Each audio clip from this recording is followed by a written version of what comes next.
Hey guys, this is my YouTube channel Astronomer with Vinay, and I'm back with a new video. In this video, we will see about some of the events that are related with UFOs or unidentified flying objects. So, I have put together some of the best clips and best information which I could afford. So now, let's start with the video. The first incident is related with Don Phillips, who was a part of the United States Air Force. One night he reportedly saw some lighted flying saucers in the night sky moving at high speeds. He further added, a pilot, I'm thinking, what kind of forces these, if there were people in these craft, what kind of forces their bodies are taking? And I said, well, these have to be guided by some type of intelligent pilot, if you will, and being a pilot.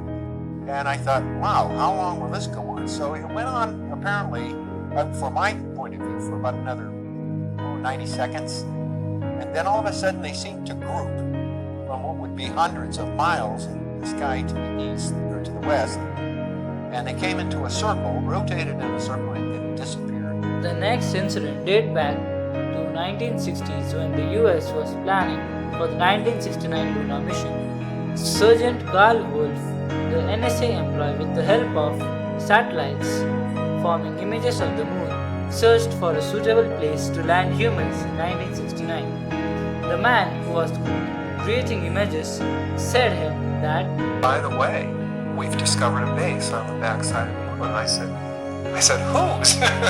What do you mean, whose? He said, yes, we've discovered a base on the backside of the moon. And at that point, I became frightened and I was a little terrified. What was really interesting is I'm not sure what the resolution on those photographs were, but I know that we could discern from the satellite photography we were doing at our installation, you could read the license number off a car at that point in time. So I know we had that level of technology available. Whether or not it was on that lunar orbiter, I don't know. They're massive. Some of the structures are, half a mile in size. the next incident is popularly called the Rendlesham incident, which happened on 26th of December 1980. The forest was under Royal Australian Air Force. Security officer Larry Warren said that one night he and his partners during night shift saw a multicolored object crash in the Rendlesham forest. He further added that found that it was not an aircraft, but a triangular object about 6 feet at the base that rose to a 9-foot point. It was black like glass or fabric. They described it as great density to it, black.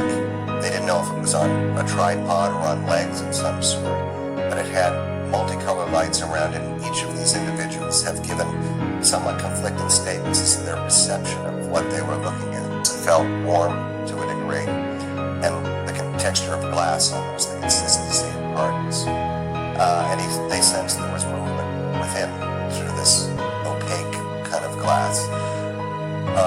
Sergeant Peniston heard a voice. This is some recent testimony, obviously. He's a retired man from the Air Force now, honorably retired, and probably very willing to talk about this on the record. A voice came into his head, so he perceived, and I don't know how this went, but from what I understand, he asked the phenomena, "Who are you?" And it responded, "We are you." And it gave a number of 500,000 years down the line and biological things. All this information flew through his head, that there was a biological need to come here and all kinds of things. He probably would say it much better and accurately, but it gives a dimension of the high strangeness of this event. These men had 4 hours of missing time. Their radio communication had failed with the base. So guys, now let's see some of the most interesting UFO sightings that were seen in different parts of the world.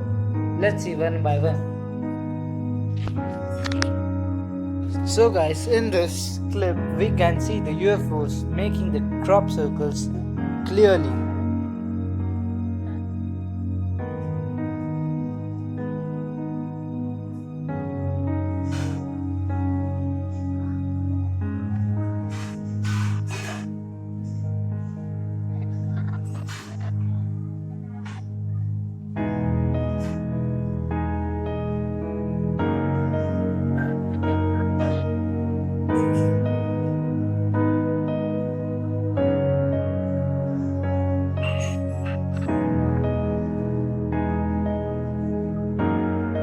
The strange thing about this UFO sighting was that a metallic spear joined to the mother's ship.